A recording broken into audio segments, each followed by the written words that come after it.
بيبدأ فيلمنا النهاردة بأفراد عصابة بيكونوا في عربية وبتكون الشرطة بتراقبهم من خلال الكاميرات الموجودة في المدينة، وبيظهر معانا شخص اسمه سيمون بيكون مخترق كاميرات المراقبة الموجودة في الشارع وبيقدر يتحكم في كل الشاشات الموجودة عند الشرطة. وفي ضابط شرطة بيلاحظ إن في مشكلة في الكاميرات وبيسمعوا صوت إنذار إن في عصابة هتسرق بنك، وفي عربية من الشرطة اتحركت عشان تتأكد من الموضوع. وبيظهر معانا ضابط اسمه وي وهو اللي بيكون موجود في عربية الشرطة، وبيظهر معانا فرد العصابة سيمون بيكون واضح عليه إنه متمكن في اختراق الكاميرات، وبيكون بيلاعب الشرطة بكل احترافية، وبيكون موجود شرطية بتوجه عربية الشرطة من خلال أجهزة التتبع والشاشات الموجودة في الاسم المربوطة بالكاميرات الموجودة في الشارع. وعربية الشرطة بتتقابل في شارع واحد على حسب وصف الشرطية، وبتقول لهم اقبضوا على العصابة اللي هي شايفاهم في الشارع قدامها. والشرطي وي بيقول لها مفيش حد نقبض عليه، وبيطلع من العربية وبيحرك لها ايده وبيقول لها انت شايفاني، وبيطلع ان الشرطية مش شايفاهم اصلا وظاهر ليها شاشة تانية. وطبعا بيكون سيمون هو اللي مخترق الكاميرات زي ما احنا عارفين. المشهد اللي بعد كده بنكون في البنك وبيظهر معانا موظف المسؤول عن خزنة البنك، وبيكون طالع في الاسانسير، وبيظهر معانا شخص عجوز وبنلاحظ انه بيشوف كاميرات المراقبة وهو داخل وخليك فاكره. وبيبدأ يظهر معانا افراد عصابة وبيثبتوا موظف البنك في الاسانسير، وبيطلعوا بيثبتوا كل الموظفين. وفي شخص من العصابة اسمه شين بياخد الموظف المسؤول وبيجبره يفتح غرفة التحكم، وفعلا بيعمل كده وبيضرب المسؤول ده وبيفقده الوعي. وشين بيبدأ يحمل البيانات ويبعتها لسيمون، وبنعرف إن البيانات دي عشان يخترق حساب معين موجود فيه 50 مليون دولار. وفعلا بيكون بيبعتها وبيلاقي حساب تاني ب1.5 مليار دولار. وبيظهر معانا الشخص العجوز وبنعرف إن هو المتحكم في العصابة كلها، وبيقول لهم إن مفيش وقت لازم تتحركوا على حسب الخطة. وهما بيسمعوش كلامه وبيطمعوا في الفلوس وبيكملوا في اللي بيعملوه. والشرطة بتكون وصلت والبيانات بتكون اتحملت وبيكونوا اتأخروا عن الميعاد المحدد ليهم، وأفراد العصابة بيبدأوا يهربوا فعلا. وبيكون رئيس العصابة بيتحرك وبيكون في بنت بتصور في المكان ده وبتصوره بالصدفة وبيكون متضايق. وبيكون الشرطة بتبلغ إن في 4 أشخاص وبتوصف شكلهم، وفعلا الشرطة بتشوفهم. والراجل العجوز ده بيقول لهم اتحركوا واهربوا من السطح، وفعلا بيوصلوا. قبل ما يدخلوا الأسانسير الشرطة بتكون وصلت ليهم وبيحصل بينهم قتال رهيب، ولكن العصابة في النهاية بتقدر تسيطر على الشرطة وبتخطف الضابط واي وبيدخلوا الأسانسير. والضابط واي بيكون عنيد وبيحاول يضرب العصابة لوحده، وفعلا بيكون هيخلص عليهم لكن هما بيطلعوا أذكى منه وبيكلبشوا في الأسانسير وبيكملوا هروب. المهم بيظهر معانا الراجل العجوز وبيكون خرج وبيركب تاكسي، وبيكون السواق ده معاهم في العصابة ومش عاوز يمشي إلا لما ينقذ باقي العصابة، ولكن الراجل ده بيهدده وفعلا بيسمع كلامه وبيمشي. والظابط بيقدر يحرر نفسه وبيطلع عشان يطارد العصابة، ولكن بينطوا من على السطح وبيكون معاهم باراشوت وبيكونوا أذكياء جدا. والظابط بيكون متهور وبينزل مع شخص كان معاه باراشوت، ولحسن حظه بيكون موجود مطاط تحت المبنى بينزل عليه. وأفراد العصابة بتنزل على سطح مبنى وبنعرف إن فندق، وبيبدأ معركة بينهم وبين الأمن الموجود في المبنى وبيخلصوا على الأمن وبينزلوا الفندق ده فعلا. وبيكون أفراد العصابة في الفندق والشرطة بتراقبهم، وفجأة اختفوا من الكاميرات. وطبعا بنعرف إن سيمون عبقر العصابة بيكون قدر يسيطر على الكاميرات، وبنلاقي أفراد العصابة بدأ يغيروا من شكلهم بطريقة رهيبة وبيكونوا لابسين ماسكات وبيغيروا ملابسهم وشكلهم بيتغير بالكامل. والظابط بيوصل الفندق وبيبدأ يبحث عنهم وبيقابل فرد من العصابة، بس طبعا بيكون غير شكله 180 درجة وما بيعرفش إن هو. وبيبدأ يظهر كل واحد من العصابة بشكل مختلف، وطبعا أولهم الراجل العجوز اللي هو رئيس العصابة. وبنعرف إن الشرطية اللي بتراقب الفندق لاحظت إن الكاميرات اخترقت وعرفت أفراد الشرطة الموجودين في الفندق يستخدموا كاميرات بديلة موجودة معاهم عشان يصوروا أي حاجة بتحصل في الفندق وهم بيتحركوا. وفعلا الكاميرات بتبدأ تظهر ليها على الشاشات، والراجل العجوز ده بيعرف أفراد العصابة إن هم لو شافوا أي كاميرا يحاولوا يخفوا وشهم عشان مفيش حد يشوفهم وياخدوا حذرهم. وبيظهر مدير الفندق وبيشك في شخص من العصابة، والراجل العجوز ده بيأمر الفرد ده يغير من شكله عشان ما يتكشفوش. وفعلا الراجل العجوز ده بيعطل مدير الفندق، وبيكون فرد العصابة فعلا غير من شكله وعدى من غير ما في حد ياخد باله منه. وبتكون الشرطة بدأت تكشفهم، لكن العجوز بيكون أصيع منهم وبياخد جبنة من المطعم وبيشوش على كاميرات الضابط ومن غير ما ياخد باله. والعصابة حرفيا غيروا من شكلهم بطريقة رهيبة. وبيكون في عرض في الفندق وبيظهر شجرة، والعصابة في الوقت ده بتنزل على الشجرة الشجرة دي وبيختفوا، وبكده يبقى تمت العملية بنجاح. المهم رئيس الشرطة بيكون عامل اجتماع وبيكون متعصب عشان العصابة قدرت تسرق 50 مليون دولار، ووصلوا لبيانات أشخاص تانيين حساباتهم فيها 10 مليار دولار. المهم الشرطة بتقول لهم في شخص محترف ويقدر يساعدنا في القضية دي، وبيكون معترض وبيعرفوا إن العصر ده ذكاء اصطناعي وصعب يقدر يساعدهم، ولكن الرئيس بيوافق وبيقول لهم استعدوا، وبنعرف إنه كان شغال في الشرطة وتقاعد. وبيظهر معانا شرطية اسمها تشو، وبيكونوا بيراقبوا شخص اسمه وينج، وبيظهر وهو عايش حياته ونسى موضوع الشرطة، وبيكونوا جمعوا عنه معلومات، وبنعرف إنه تقاعد بسبب موت صاحبه. وبتكون تشو قاعدة في مطعم وبتكلم صاحبها، وبيكون وينج موجود في نفس المطعم، وبتكون لسه بتراقبه، لكن هو بيكون ملاحظ وبيروح ليها وهي بتقوله انت مين، وطبعا مش عاوزاه ياخد باله، لكن هو بيشرح لها كل التفاصيل وكل اوقات اللي هي كانت بتراقبه فيها، وبتتصدم بكل التفاصيل دي وانه عرف كل ده. وبنكتشف انه يعرف تشو ان هي بنت صاحبه اللي مات وتقاعد بسببه، وتشو بتكون عارفاه وبتقوله انت ما شفتنيش من وانا عندي 8 سنين. وتشو فعلا بتاخد وينج وبتروح لمقر الشرطة، وفعلا بيقابل كل المسؤولين في المكان وبيفتحوا ليه كاميرات اللي كانت شغالة وقت السرقة، ووينج بيحدد في دقايق معينة بعد ما بيشوف الكاميرات، وكل المسؤولين بيكونوا واقفين مش عارفين هو بيعمل ايه، ولكن هو في لحظة بيحدد على كل أفراد العصابة، وإن كل واحد فيهم ظهر وهو بيشوف الكاميرات وهو داخل المكان، وهم بيكونوا منبهرين بيه. وبنروح لمقر العصابة والعجوز بيكون وصل وبيضرب شن وبيقوله بسببك كان هيتقبض علينا بسبب طول الوقت وتغيير الخطة على مزاجك.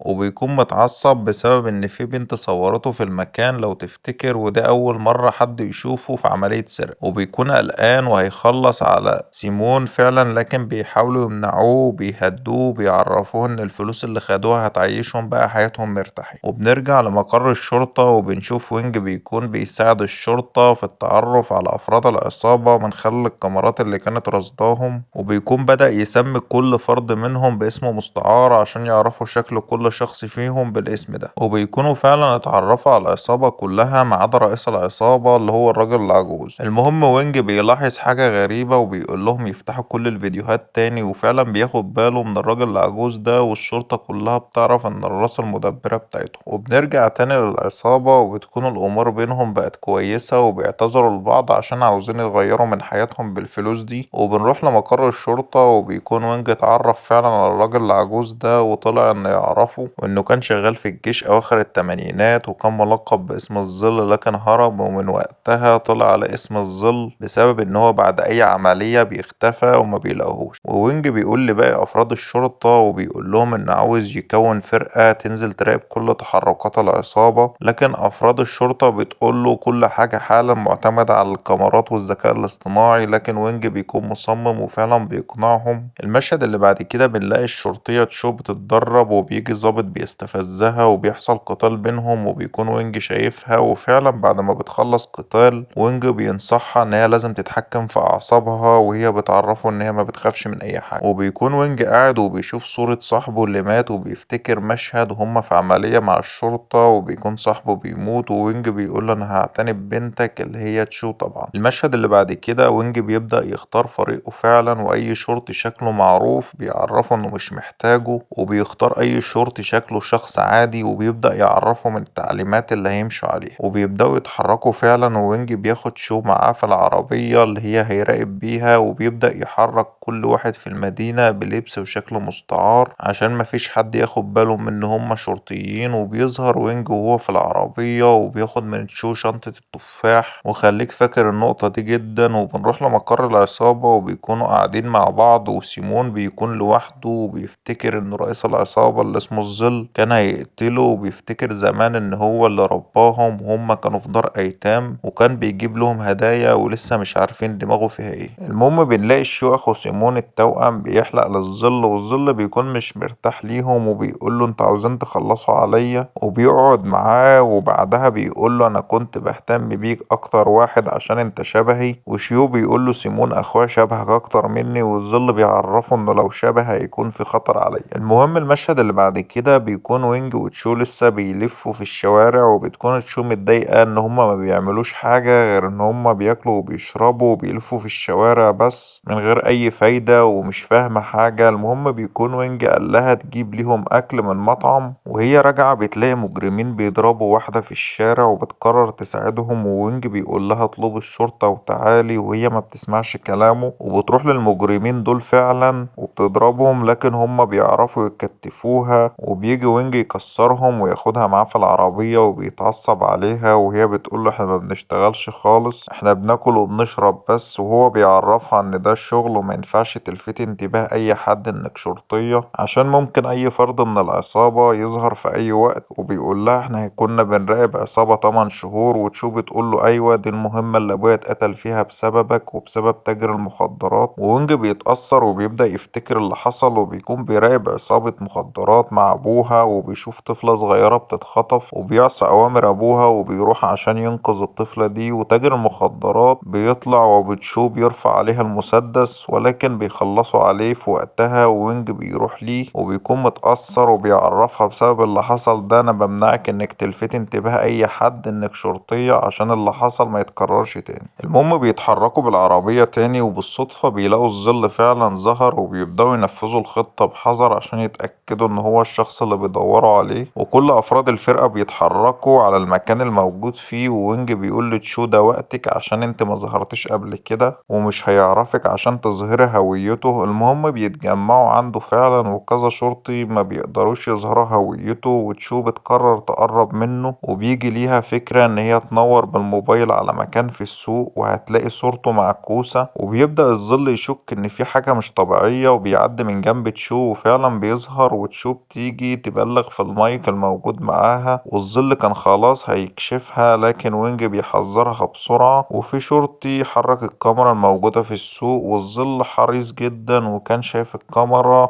وقلقان وبيبدأ يخرج من السوق، والشرطة فعلا بيتأكدوا من هويته. المهم الشرطة بترصد العمارة اللي دخل فيها، وتشو بتروح وراه على أساس إنه ما يعرفهاش، وأول ما بتقف جنبه هما مستنيين الأسانسير. طبعا الظل بيكون ذكي جدا وبيفتكرها اللي هي كانت موجودة معاه في السوق، وبيظهر سكينة قبل ما يدخلوا الأسانسير، وقبل ما الأسانسير يقفل بلحظة وينج بيكون خد باله إن الظل كان شافها في السوق وكشفها، وبيدخل معاهم الأسانسير فعلا وبيعمل حوار مع تشو عشان يشتت الظل، وبياخد منها المايك وبيطلع تفاحة لو تفتكر قلتلك خليك فاكرها جدا، وبيعزم على الظل، وبنلاقي موجود فيها كاميرا بتظهر شكل الظل من قريب جدا، وبعدها وينج بياكل الجزء الموجود فيه الكاميرا وبيرميه على الأرض، وبتكون الكاميرا خلاص شغالة في الأسانسير. المهم بينزل وينج وتشو وبيكون الظل بيراقبهم، ووينج بيروح للشقة وبيفتحها بطفاشة بسرعة قبل ما الظل ياخد باله إن هي مش شقتهم، وفعلا بيطمن وبيرجع الأسانسير تاني، وبتكون الكاميرا رصداه والشرطة فعلا بتعرف مكانه بالتحديد. المهم الشرطة بتاخد كل الزبالة بتاعته وبتبدأ تدور على أي حاجة تخليهم يكشفوا هو بيجهز لإيه، وبيكونوا مشغلين كاميرا تحت الحمراء على شقته عشان يظهر وهو موجود جوه الشقة، وبيتجمعوا، وبنعرف إنه بعد أي عملية لازم يختفي، وإنه دايما بيكون ساكت وما بيتكلمش. وينج بيقول لهم مهما كان لازم نلعب معاه زي ما هو.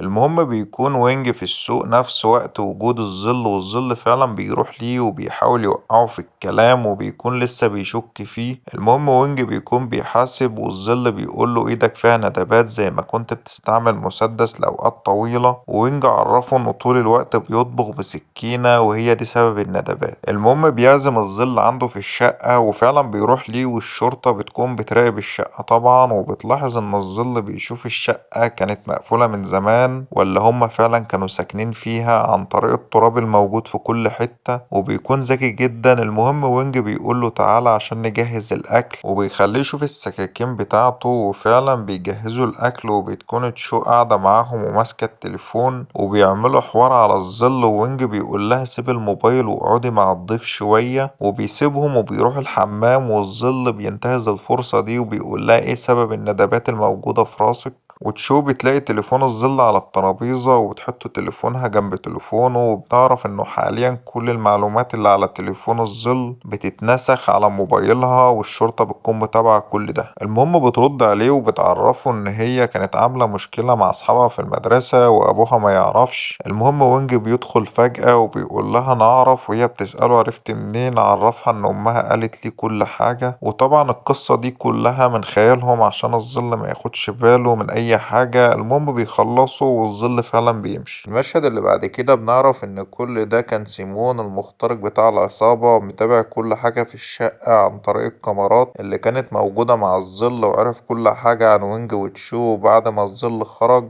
وتشو رجعت لمقر الشرطة، في واحد من العصابة راح لوينج عشان يخلص عليه، وحصل بينهم معركة كبيرة ونزلوا تكسير في بعض حرفيا. وسيمون كان مخترق كاميرات الشرطة طبعا كالعادة، والشرطة طول الوقت ده ظاهر عندها ان تشو وينج بيتكلموا في الشقة، وفجأة بيحسوا بحاجة غريبة وفعلا بيلاقوا تشو داخلة عليهم وهي المفروض ظاهرة في الكاميرا، وبيكتشفوا ان هما مخترقين وبيعرفوا ان وينج في خطر وفعلا بيتحركوا. وسيمون بيعرف ان الشرطة راحة لوينج وبيعرف صاحبه يهرب بسرعة. وكان في الوقت ده وينج هيخلص على الشخص ده لكن بياخد المسدس، وكان هيخلص على وينج لكن وينج بخبرته بيتفادى الرصاص فعلا، والشخص ده بيهرب بطريقة رهيبة في ثانية والشرطة بتوصل لكن بيكون هرب خلاص. وبيعرف سيمون ان الخطة فشلت ولازم يحددوا مرة تانية عشان يخلصوا على وينج. المهم المشهد اللي بعد كده بنلاقي الظل نازل وركب عربية وماشي، والشرطة طبعا مراقبة كل ده، وبيكون وينج وتشوف عربية تانية وماشيين ناحية مقر الشرطة بتاعتهم، وبتكون الشرطة اقتحمت شقة الظل، ووينج شايف كل حاجة في الشقة وبيحاول يحل أي لغز. وفجأة عربية نقل كبيرة بتدخل فيهم وبتقلبهم ناحية مقر الشرطة، وبتدخل تقتحم المقر فعلا، والشرطة بتتصدم وبنلاقي عصابة لابسة لبس جيش نزلت من العربية دي وبتخلص على كل أفراد الشرطة. وبيكون وينج مغمى عليه وتشو بتاخد سلاح، وفرد من العصابة دي بياخد باله إنه في حد لسه حي وبيتحرك وبيروح ناحية عربيتهم، ولكن تشو بتصيبه برصاصة في رجله وبيبدأوا يهجموا عليها، لكن هي بتكون محترفة وبتكون سحبت وينج بره العربية وفعلا بيفوق وبيبدأ يشتبك هو كمان، وبيكونوا خلصوا على جزء منهم وبيبدأوا يتحركوا من اتجاهات مختلفة. المهم بنلاقي الظل وسيمون في عربية، وسيمون وصل لدار أيتام، وبنعرف إن المكان ده اللي اتربوا فيه وهم صغيرين، وكان الظل دايما معاهم هناك، والشرطة بتكون وراهم وبتحاول تصور اللي موجود جوه المبنى، لكن سيمون بيكون اخترق سيستم الشرطة وفصل كل أجهزتهم عشان ما يعرفوش يوصلوا للدعم. المهم الظل أول ما بيدخل بيلاقي مجموعة كبيرة وفي كاميرا في المكان، وبنلاقي سيمون بيراقبه والعصابة دي عاوزة تقتله، وبنعرف إن سيمون عامل على الظل خطة وعاوز يخلص منه، وبتكون المجموعة دي كبيرة جدا وبيحصل بينهم قتال قوي، لكن الظل بيكون مجرم بمعنى الكلمة وبيقطع فيهم واحد واحد وبيكون خلاص هيخلصوا عليه، لكن على مين بيقطعهم فعلا. وبنلاقي في الجانب التاني وينج بيقاتل الراجل الكبير في المجموعة اللي هجمت على مقر الشرطة، وتشو برضو ماسكة واحدة منهم ودايرة معركة في كل حتة، وبيكون مقر الشرطة قدر يتواصل مع الدعم وفعلا الدعم بيوصل وبيدخل يخلص على باقي المجموعة دي، وفي نفس اللحظة وينج وتشو خلصوا معركتهم وخلصوا عليهم فعلا. المهم بنروح للظل بعد المعركة دي وبيكون خلاص معادش قادر يقف، وسيمون بيتصدم انه لسه عايش، والظل بيرفع السكينة على الكاميرا لسيمون عشان بيكون اكتشف كل حاجة. وبيظهر معانا شي اخو سيمون التوأم، وبنعرف ان هم عاملين خطة عشان يخلصوا على الظل، ولكن ما بيكونوش اتفقوا ان شي هيروح للظل لوحده، وسيمون بيتعصب عليه وبيقول له اهرب بسرعة دي مش الخطة، ولكن شي بيقرر يخلص على الظل بنفسه، وفعلا بيحصل بينهم معركة وبيكون الظل برغم من اصابته لكن بيكون متفوق على شي، وسيمون بيكون شايف كل حاجة وقلقان على اخوه، وشي بيحضن الظل وبينزلوا من اعلى دور في المبنى، ولكن هما بينزلوا الظل بيخبط شي بالسكينة في بطنه، واول ما بينزلوا الظل بيخنق شي، ولكن شي بيطلع السكينة وبيخبط الظل بيها وبيخنقه، لكن الظل بيكون مرعب وبيخبطه في الجرح وبيقلب السكينة وبيخلص عليه، والشرطة بتكون وصلت ولسه داخلة على المبنى. بيكون سيمون شايف كل ده ومش عارف يعمل حاجة لأخوه بيعيط، وفي لحظة بيفجر المبنى كله. المشهد اللي بعد كده بنروح لمقر الشرطة بعد ما خلصوا على الهجوم اللي كان المكان جاي عليهم، ووينج وتشو بيدخلوا، وبنعرف ان المبنى كان فيه 10 مليار دولار في خزنة مستحيل فتحها، والشرطية بتاخد وينج وتشو ليها، وبتلاقي الخزنة اتسرقت فعلا، وبتفتكر ان في افراد من الدعم وصلوا ليها وعرفوها ان هم هيحموا المكان ده، وطلع ان الاشخاص دي افراد العصابة وفصلوا الكهرباء عشان ما يعرفوش ان الخزنة اتفتحت. المهم بنروح للعصابة دي وبيكونوا في العربية بعد ما سرقوا الفلوس دي فعلا، وبيكونوا مستغربين من ذكاء الظل وانه كان بيحبهم ولا كان ايه وضعه، وبيقولوا انه ده مش وقته، نخلص العملية ونهرب وبعدين نقرر. المهم بنروح لمبنى دار الايتام وبنلاقي الظل لسه عايش وبيكون منهار، والشرطة بتدخل عليه وبتقبض عليه فعلا. المشهد اللي بعد كده بيكون الشرطة بتتعقب عربية مشتبه فيها، وفعلا بتطلع هي عربية العصابة، وأول ما بيوصلوا وينج وتشو بيكونوا وصلوا وراهم، والعصابة بتقرر تغير خطتهم وبيتحركوا بسرعة، ووينج بيدخل مغسلة وسيمون بيهجم عليه، لكن وينج بيضربه وبيجي اتنين من العصابة بيهجموا على وينج عشان سيمون يقدر يهرب، وفعلا بيتحرك في حفلة وتشو بتروح وراه، ولكن بيختفي من قدام عينيها، وبيتكلم وينج وهو مشغول في المعركة بتاعته وهو بيعرفها تعمل ايه، ووينج بيعرف الشرطي اللي قبض على الظل يتصل على سيمون من تليفون الظل عشان تشو تشوف مين اللي بيتكلم في التليفون وتقدر تتعرف عليه. وفعلا الظل بيتصل على سيمون من تليفونه، وفعلا بيرد عليه وبيساعده يعمل ايه عشان يقدر يهرب، وبيقوله ده اخر مرة هساعدك فيها، ووينج بيقول لتشو راقبي كل اللي موجودين، وهو حاليا بيتكلم في التليفون وبتحاول تشوفه هو فين، وفي نفس اللحظة وينج بيضرب الاتنين اللي معاه وبيحبس واحد منهم في الغسالة وبيتحرك، وفعلا تشو بتشوف سيمون وبتكون هتعرف وينج هو راح فين، لكن سيمون بيكون معاه جهاز بيشوش على اي مايك موجود، وتشو ما بتقدرش تبلغ وينج.